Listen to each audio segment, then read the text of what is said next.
I became good friends with a Yidele from Russia, who was never 5 years in prison, and then 10 years in Siberia.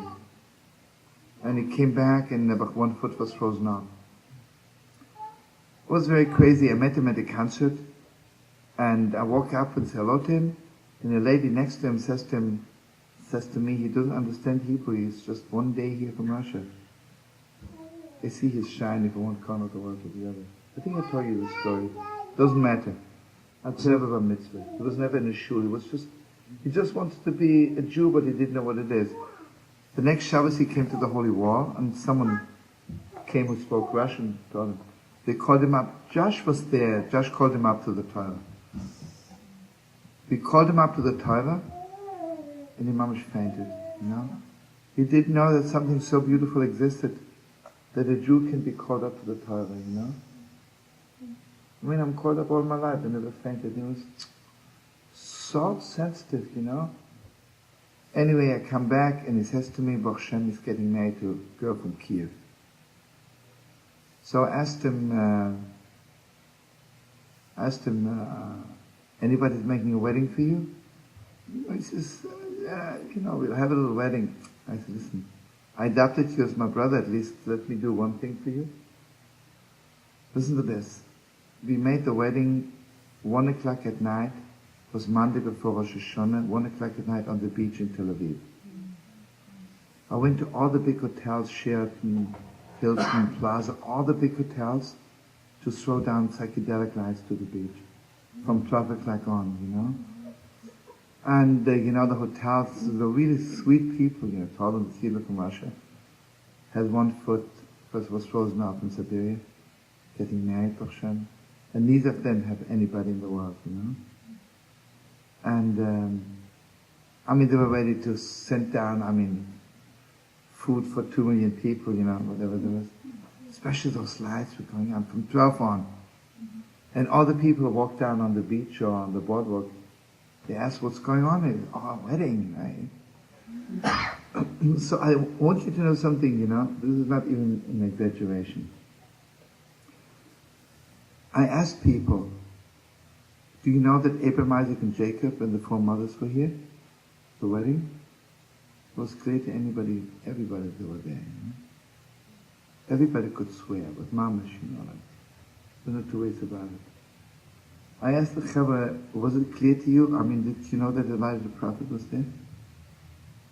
And I'm telling you, every person there, the lowest to the highest, says I could swear by the living God that Elijah the prophet was here. The holiness of that wedding was so awesome. I was just...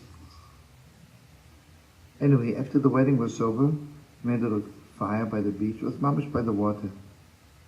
And I said to everyone, tell us one good story about Siberia. He says, I'll tell you my favorite story. The favorite story is that he says, I was there for 10 years. The first 5 years I was all alone. That means, not God forbid that I wish it on any non-Jew, but I was all alone. I was the only Jew in the concentration camp. And if you're one Jew alone, who will remind you of Pesach, who will remind you of Shabbos? So you're dead anyway. After 5 years, there was an exchange of prisoners. It says we walked for 2 weeks here in Siberia, called Siberia. Half of us died and some of us remained. The same from the other camp. There was supposed to be an exchange of prisoners of 2 camps. And, finally we meet. And it was mamish death penalty to talk to each other. In both camps, those prisoners were walking around like this in a circle, and they were walking around in a circle like this. Suddenly, one of my brothers in the back walks behind me, says, don't turn around. Because it's mamish death penalty even to talk to each other doing this. They're just not permitted to talk to each other. And mamish guards stand there with guns, Crazy. So he says that, what do I want to say? Walks behind me, says, don't turn around, I have to talk to you.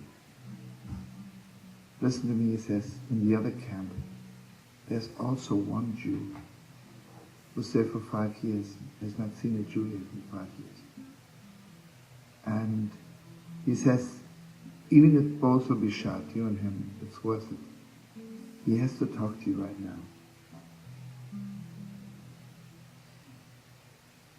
He says, I look around and I see that from the other camp, I see somebody's trying, walking around in bigger circles, right? I see someone's trying to get close to me. And suddenly I see the cedar in front of me. And suddenly I forgot about the guns, about the guards. I said to him, you know, I haven't seen a Jew in 5 years. And the other guy says, you know, I haven't seen a Jew in 5 years. He said to him, what do you want to tell me? He says, do you know what tonight is? I says, I forgot counting a long time ago. He says, do you know tonight is Yom Kippur?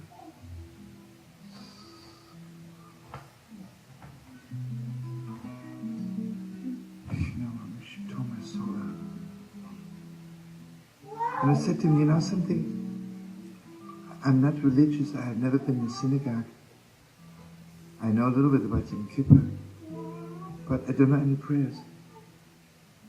The other one says to me, you know something? My father was a chazan in Kishinev. And I was singing with my father all the time. I said to him, could you sing me one prayer? So he says, you know, I don't think I have a voice left. I haven't sang in 5 years, but I'll try. He says, he had the most beautiful tenor in the world. The most beautiful tenor. Started singing.